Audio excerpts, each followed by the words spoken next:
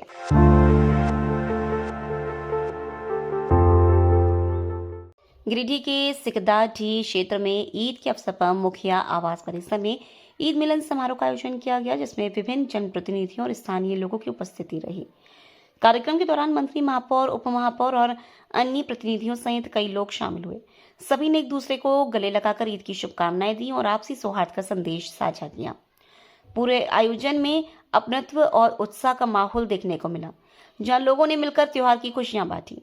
उपस्थित लोगों ने कहा कि ऐसे आयोजन समाज में एकता और आपसी समझ को मजबूत करते हैं। इस मौके पर लोगों ने आपसी भाईचारे को बढ़ावा देने और सामाजिक समरसता बनाए रखने पर भी जोर दिया।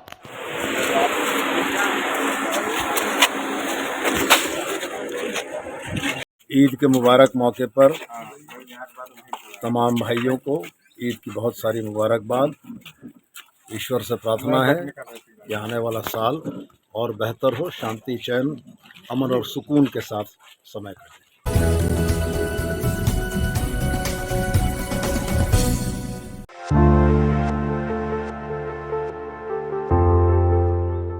गिरिडीह जिले के जमुआ प्रखंड अंतर्गत हीरोडीह थाना क्षेत्र में शनिवार सुबह करीब 9 बजे एक सड़क हादसे में 7 वर्षीय बच्चे की मौत के बाद इलाके में आक्रोश का माहौल बन गया।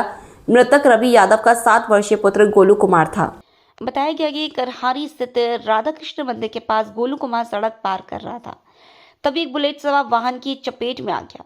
गंभीर रूप से घायल बच्चे को तत्काल इलाज के लिए राजधनवार से धनबाद ले जाया जा रहा था, लेकिन रास्ते में ही उसकी मौत हो गई।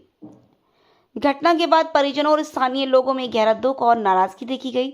मिली जानकारी के अनुसार बच्चा सड़क पार कर रहा था, उसी दौरान यह हादसा हुआ।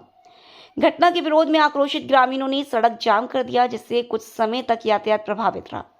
सूचना मिलने पर हिरोडी, जमुआ और राजधनवार थाना की पुलिस मौके पर पहुंची। वहीं सीओ नरेश कुमार ने भी स्थल पर पहुंचकर लोगों से बातचीत की। प्रशासन की ओर से मुआवजा देने के आश्वासन के बाद ग्रामीणों ने सड़क जाम हटा लिया, जिसके बाद आवागमन सामान्य हो सका। वहीं पुलिस ने शव को कब्जे में लेकर कागजी प्रक्रिया पूरी करते हुए पोस्टमार्टम के लिए भेज दिया।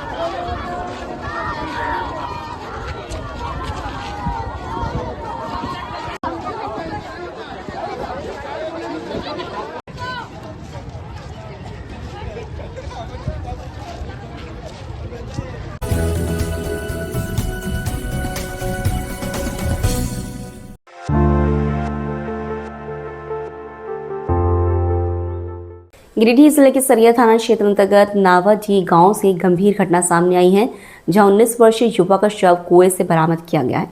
घटना के बाद इलाके में शोक के साथ साथ विभिन्न पहलुओं पर चर्चा भी तेज हो गई है। मिली जानकारी के अनुसार मृतक कृष्ण कुमार पासवान जमुआ थाना क्षेत्र के जगन्नाथ डी मिर्जागंज का निवासी था। वह 19 मार्च को अपने ननिहाल रोहित पासवान के घर पूजा कार्यक्रम में शामिल होने आया था। बताया जा रहा है कि 19 मार्च की शाम करीब 8 बजे वह अचानक लापता हो गया। परिजन और ग्रामीण लगातार उसकी तलाश कर रहे थे। इसी बीच 21 मार्च की सुबह करीब 11 बजे ग्रामीणों ने ननिहाल के घर के पीछे स्थित कुएं में शव तैरता हुआ देखा, जिसके बाद पुलिस को सूचना दी गई। सूचना मिलती सरिया पुलिस मौके पर पहुंची और शव को कब्जे में लेकर पोस्टमार्टम के लिए गिरिडीह भेज दिया। मिली जानकारी के अनुसार परिजनों ने प्रेम प्रसंग से जुड़े विवाद की आशंका जताई है। बताया जा रहा है कि युवक का एक युवती के साथ संबंध था, जिसे लेकर पहले भी तनाव की स्थिति बनी थी। हालांकि इन बातों की आधिकारिक पुष्टि नहीं हुई है। पुलिस का कहना है कि सभी पहलुओं को ध्यान में रखकर जांच की जा रही है और पोस्टमार्टम रिपोर्ट के बाद ही स्थिति स्पष्ट हो सके। आगे अभी दुखद घटना मिली कि नावाडी पंचायत में नावाडी गांव के रोहित पासवान का नाती जो मिर्जागंज का निवासी था, यहाँ एक कार्यक्रम में सम्मिलित होने आया था। कार्यक्रम के दिनांक 19 तारीख की रात 8:30 बजे से वो गायब था, जिसका लगातार लोग खोजबीन कर रहे थे और आज लिखित थाना में आवेदन भी देने के लिए समर्पित करने गए थे। फिर इसी बीच में लोगों ने झग्गर से अपने कुएं में, घर के पीछे कुएं में खोजबीन करना पर पता चला कि कुआं में लाश है। उसको लाश को निकाला गया है। घटना बहुत ही दुखद है और जैसा लोग बता रहे हैं कि मामला सस्पेक्टेड है, लोगों को हत्या की भी आशंका है। हम कहेंगे पुलिस इस पर उचित जांच करे और अगर कोई दोषी व्यक्ति है तो उस पर उचित कानूनी कार्रवाई करे। प्रेम से जुड़ी कोई मामला है? हाँ, उसकी माँ जैसा बता रही थी कि कोई राजधनवार क्षेत्र की लड़की से साथ इसका 7-8 महीना पूर्व शादी विवाह हुआ था और उसके परिजन लगातार धमकी वगैरह भी दे रहे थे। जैसे इनकी माँ, जो मृतक के माता है, उनका जो बात आ रहा है सामने छन करके, तो पुलिस हर बिंदु पर जाँच करे और अगर इसमें किसी का दोषी है, किसी के कारण इनकी अगर मौत हुई है तो उस पर निश्चित तौर पर कानूनी शिकंजा कसना चाहिए। दोषी व्यक्ति को कानूनी कार्रवाई होनी चाहिए।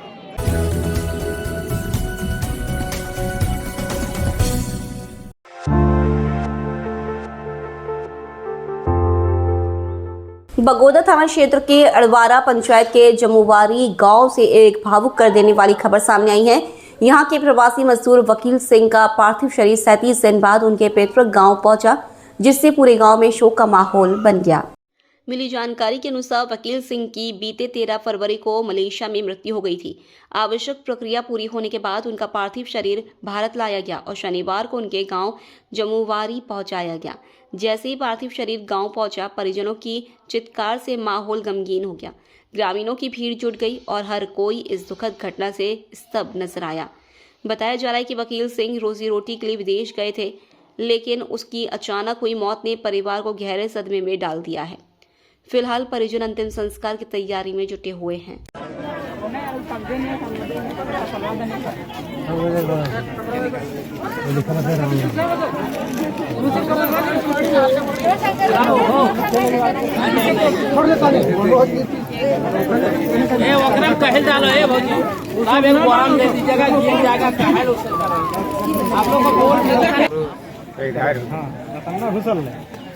ऐसे सोच कर तब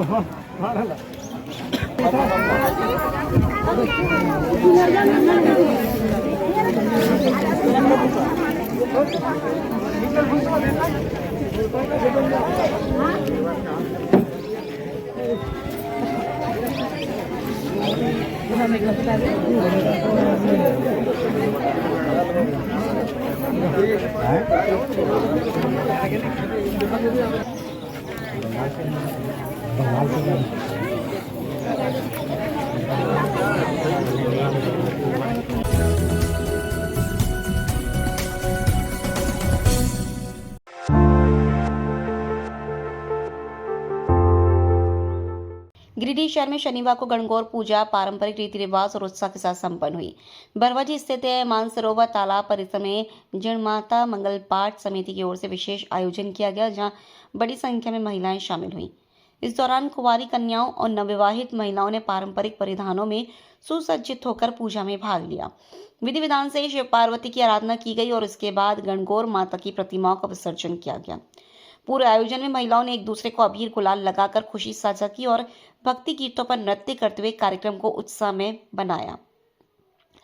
कार्यक्रम स्थल पर सांस्कृतिक और धार्मिक माहौल देखने को मिला।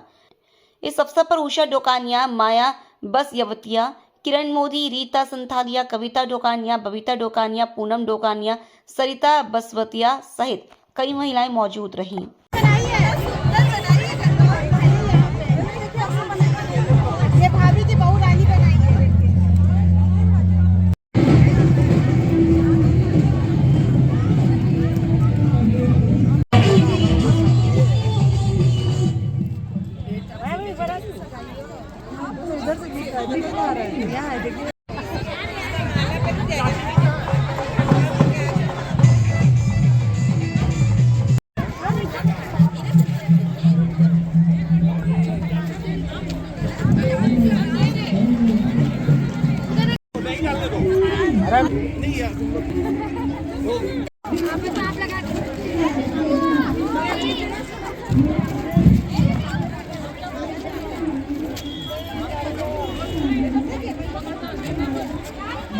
थोड़ा नीचे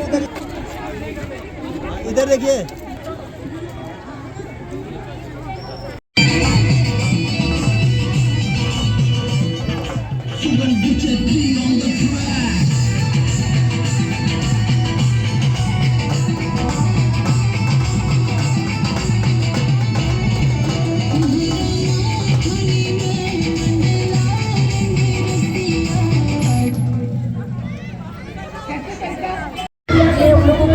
शिव पार्वती जी का पूजा 16 दिन, जो नई दुल्हन की शादी होती है वो 16 दिन तक शिव पार्वती के रूप में गणगौर माता का पूजा करती है अपनी पति की लंबी आयु के लिए।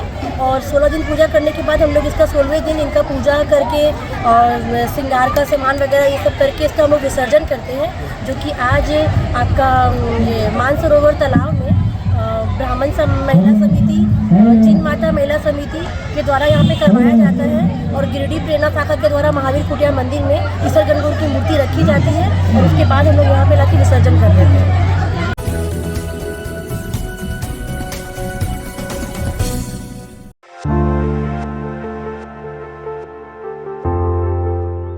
गिरिडीह जिले के ग्राम पंचायत उदनाबाद में आयोजित होने वाले श्री श्री 1008 श्रीमद् भागवत महापुराण ज्ञान यज्ञ सह राधा कृष्ण प्राण प्रतिष्ठा महोत्सव को लेकर शनिवार को ध्वजारोहण कार्यक्रम का आयोजन किया गया। इस दौरान गाजे बाजे के साथ भव्य शोभा यात्रा निकाली गई और पूरे गांव में भक्ति में माहौल देखा गया। श्रद्धालुओं ने पूरे उत्साह के साथ यात्रा में भाग लिया और यज्ञ स्थल पर विधि विधान के साथ ध्वजारोहण संपन्न कराया। ये महायज्ञ 8 अप्रैल 2026 से 16 अप्रैल 2026 तक आयोजित होगा, जिसमें प्रतिदिन याज्ञिक कार्यक्रम, हवन, पूजन और संध्या में प्रवचन आयोजित किए जाएंगे। कार्यक्रम में यज्ञ के अध्यक्ष विनय सिन्हा, संरक्षक दिलीप उपाध्याय, संयोजक भिकारी मास्टर, व्यवस्थापक दीपक पंडित, कोषाध्यक्ष नरेश यादव, उपाध्यक्ष जगदीश वर्मा, दीपक उपाध्याय, अनूप सिन्हा, डॉक्टर उपेंद्र वर्मा, राजेंद्र यादव, चंद्रदेव वर्मा, गिरजा वर्मा, सुजीत साव, रतन वर्मा एवं मुख्य यजमान दिग्विजय उपाध्याय सहित अन्य सदस्य मौजूद रहे। इसके साथ ही यज्ञाचार्य पंडित जितेंद्र उपाध्याय, मनोज वर्मा, मंजू यादव समेत सैकड़ों की संख्या में महिला एवं पुरुष श्रद्धालु कार्यक्रम में शामिल हुए। आयोजन समिति की ओर से बताया गया कि महायज्ञ के दौरान कथाव्यास बाल शक स्वरूप चंदन कृष्ण शास्त्री, वृंदावन धाम एवं प्रवचिका सुश्री कृष्णा ब्रजेश्वरी वृंदावन धाम द्वारा श्रीमद् भागवत एवं रामचरितमानस की कथाओं का वाचन किया जाएगा।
2008 श्री मद्भागवत महापुराण ज्ञान यज्ञ सह राधा कृष्ण प्राण प्रतिष्ठा का यह पुण्य धरा धाम उदनाबाद में आयोजन हुआ है। तो उसी के निमित्त अभी जो आप देख रहे हैं शोभा यात्रा, तो वही यज्ञ का जो है सो ध्वजारोहण होने वाला है। हम लोग इंद्र को निमंत्रण दे रहे हैं। सभी क्षेत्रवासी नगरवासी उत्साह हर्षोल्लास के साथ जो है सो इस यज्ञ को सफल बनाने के लिए सब लोग बढ़ चढ़ करके भाग ले रहे हैं। और यज्ञ की तिथि है 8 अप्रैल 2026 से लेकर के 16 अप्रैल तक। और इसमें 8 तारीख को जो है तो कलश यात्रा शोभा यात्रा रहेगी और उदनाबाद से लेकर के बाबा दुखिया महादेव मंदिर तक ये कलश यात्रा जाकर के वहाँ गंगा का पूजन करके और वहाँ से जल उठा करके 2100 कन्याओं का जो है वो कलश उठेगा और आकर के यहाँ कलश बढ़िया शोभा यात्रा होगी और उसी निमित्त श्री राधा कृष्ण भगवान का प्राण प्रतिष्ठा होगा। प्रेम से बोलिए यज्ञ पुरुष भगवान। आज ये उदनाबाद पंचायत में शोभा यात्रा यज्ञ के निमित्त ध्वजारोहण हेतु आज घूम रहा है। जैसा कि हमारे अध्यक्ष जी विनय कुमार सिन्हा जी ने भी बताया कि हमारे राधा कृष्ण मंदिर में प्रभु का प्राण प्रतिष्ठा होना है, उसी के निमित्त यह यज्ञ आयोजित है, जिसका 8 अप्रैल को बाबा दुखरामनाथ मंदिर से जल लेके 2100 कलश महिलाओं का हम लोग चलेंगे। उसके बाद 9 तारीख से लगातार 15 अप्रैल तक श्रीमद् भागवत कथा का रसपान होगा। इस अवसर पर मैं तमाम चैनल के माध्यम से जहां तक मेरी आवाज़ जा रही है सबसे आग्रह करते हैं आप इसमें अपनी ओर से भाग लें, सहयोग करें और पुण्य का भागी बने। श्रीमद् भागवत 1008 यज्ञ के निमित्त आज हम लोग पूरे गांव में ध्वजारोपण हेतु शोभा यात्रा निकाले हुए हैं। सभी लोग जान रहे हैं 14 वर्षों के बाद हम लोग एक बार पुनः यज्ञ करने जा रहे हैं, जो 8 अप्रैल को शोभा यात्रा जल यात्रा होगा, जिसमें 2100 महिलाएं कलश यात्रा लेकर चलेंगी और हम लोग दुखिया महादेव नदी के पास से जल उठाकर पुनः मंडप पर प्रवेश करेंगे। 9 तारीख से श्रीमद् भागवत गीता पर प्रवचन होगा और साथ ही साथ महिलाओं और लेडीज प्रवक्ता के द्वारा मानस का पाठ भी किया जाएगा। आप तमाम ग्रामीणों से शहरवासियों से अनुरोध होगा कि अधिक से अधिक संख्या में यहाँ पहुँचें और पुण्य का भागी बने। बहुत बहुत धन्यवाद।